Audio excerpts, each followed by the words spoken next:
خلاص كده يا جماعه، دي طبعا المقادير او المكونات اللي احنا هنعمل بيها الكفته النهارده. ان شاء الله هتبقى كفته حلوه جدا. معايا نص كيلو من البانيه، جبته غسلته كويس جدا. وهنا بقى معايا كميه الخضار اللي احنا هنستخدمها في الوصفه.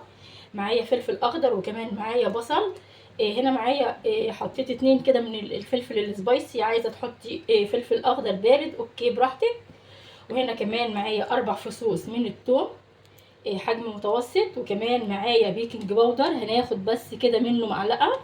وهنا معايا معلقتين من الدقيق علشان طبعا تربط معانا الكفته وتحس ان هي نفشت معانا كده. خلاص. وكمان معايا هنا مكعب مرق. هنا مكعب المرق يا جماعه بديل لتوابل الفراخ. عايزه تحطي معلقه توابل فراخ او اي بهارات تانية اوكي، مفيش اي مشكله. خلاص يلا بقى نسمي الله كده ونجيب الكبه بتاعتنا ونبدا نشتغل في الوصفه. او نحط دي كده هنا على جنب. نجيب الكبه يا جماعه، كل حاجه هتتضرب هنا دلوقتي. بصوا البصل بالشكل ده. بسم الله الرحمن الرحيم. طبعا كل حاجه دلوقتي هتتفرم في الكبه. البصل طول. خلاص هنقطع البصل كده بالشكل ده. يعني حاولي تقطعيه قطع صغيره كده علشان بس تسهلي على الكبه بتاعتك. وكمان هنا الفلفل السبايسي. الفلفل السبايسي هنا اختياري، بس انا طبعا اي وصفه لازم احط فيها الفلفل السبايسي ده. خلاص يا بنات اهو حطينا الفلفل. وكمان الثوم زي ما هو كده كله طبعا هيتفرم. وكمان مكعب المرق.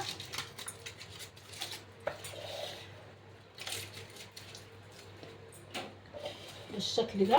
وكمان هنحط الفراخ. بس الفراخ على فكره ممكن نقطعها قطع صغيره شويه كده زي ما قلت لكم، بس علشان نسهل على الكبه. وبالشكل ده. الوصفه دي يا جماعه حلوه جدا جدا، وبتبقى كمان سريعه، وهتقطع معاكي كميه هايله بصراحه. زي ما احنا كلنا عارفين طبعا الولاد في الحر ده بصراحه مش بيحبوا بقى الاكل المسبك وكده. عايزين اي حاجه كفته بقى، اي حاجه كده بتبقى خفيفه. هنا ده نص كيلو بانيه. انت عايزه تكتري الكميه هتبقى احسن وافضل كمان، وممكن تفرزيها وهقول لك تفرزيها ازاي.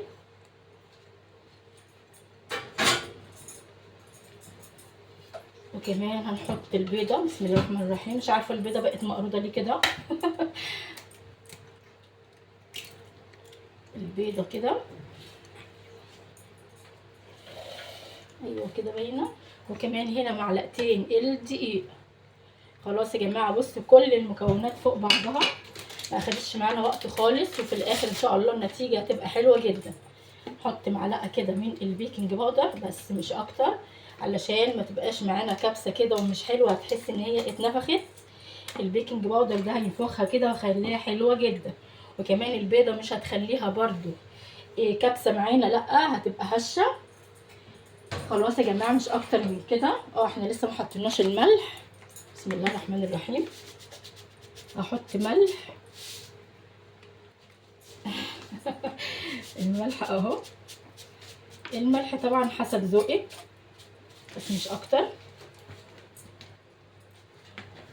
وكمان هحط رشه من الفلفل الاسمر اهو بالشكل كده يا جماعه اهو، بس مش اكتر من كده. هاخد الكلام ده كله بقى على الكبه، هفرمه في الكبه وان شاء الله نرجع ونشوفه لما اضربه في الكبه.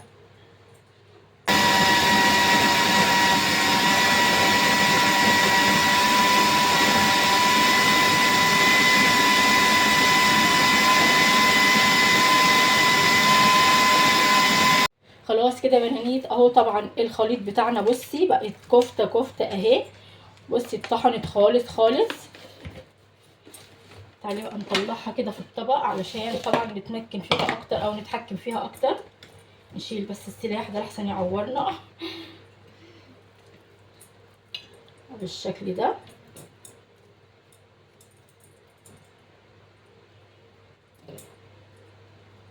بصي كمان تقدري تدخليها الفريزر 10 دقايق قبل ما تشتغلي فيها، او تشكليها زي ما احنا هنعمل دلوقتي. بسم الله الرحمن الرحيم. علشان طبعا ما تبقاش ملزقه معاكي، لان هي دلوقتي لسه سخنه فهتلزق بعض الشيء. نكون بس عارفين الموضوع ده. عايزه تتفادي الموضوع حطيه في التلاجة زي ما قلت لك. بس انا طبعا دلوقتي ايه يعني هتعامل معاها وهوريكم ازاي كمان لو انت مستعجله عليها وعايزه تشتغلي فيها على طول، او ما عندكيش وقت بقى تدخليها التلاجة والكلام ده كله. بس كده. بسم الله الرحمن الرحيم. هنجيب يا جماعه شويه من الزيت، ادهني ايدك بيهم كده، وهنبدا بقى نقطع زي ما احنا عايزين. شوفي عايزه تعمليها قراص او عايزه تعمليها كفته عادي، تصبعيها كفته براحتك زي ما انت عايزه. اهو بالشكل ده. احنا ممكن نعمل الشكل ده وشكل تاني. خلاص كمان ممكن ندهن هنا برضه علشان ما تلزقش معانا بالشكل ده يا بنات اهو. بصي سهله ما خدتش وقت خالص خالص معانا. بصي هتبقى معاكي شبه الناجتس كده، بس دي كمان فيها خضار. على فكره انا كنت عامله الناجتس معاكم كان طعمه حلو جدا، وبرده موفر بقى، وحاجه صحيه وحاجه بيتي وحاجه نضيفه بصراحه. نعمل بقى واحده كده صوابع والحجم اللي انت عايزاه، بس اهم حاجه امسحي ايدك بالزيت علشان ما يلزقش معاكي خالص. اهو بالشكل ده. الحجم اللي انت عايزاه طبعا زي ما قلت لك اهو كده بالشكل ده.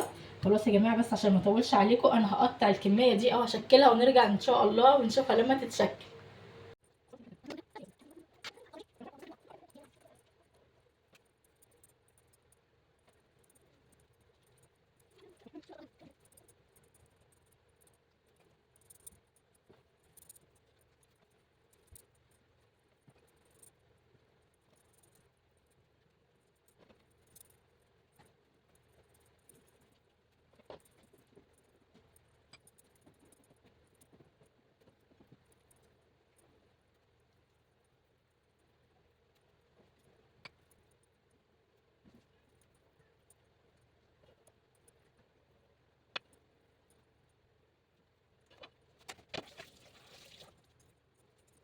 بصوا يا جماعه طبعا اهو الكميه اللي كانت معانا بعد ما شكلتها بالشكل ده.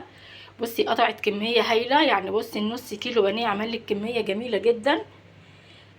لو انت عايزه تفرزيها في التوقيت ده بقى هتحطيها طبعا في الورق بتاعك وتغلفيها وتدخليها في الفريزر، مفيش اي مشكله خالص. هتقعد معاكي وقت زي ما انت عايزه. ده شكل الكفته بتاعتنا يا جماعه بعد ما حمرناها في الزيت. قبلها بس بصي شكلها حلو يعني جدا جدا، وكمان نفشت معانا كده زي ما قلت لك علشان الدقيق والبيكنج باودر اللي احنا حاطينه قبل ما نحمره في الزيت يا جماعه الكفته. ونرجع نشوف. جربيها ان شاء الله، الوصفه دي حلوه جدا جدا. قدميها طبعا جنب سلطه، اي بقى نوع سلطه انتي بتحبيه او بتفضليه بقى، جنب مكرونه او رز مبهر، هتبقى حلوه جدا جدا برضو. وقطعت معانا كميه هايله. بس كده، وده كان فيديو النهارده. باي باي يا حبايبي.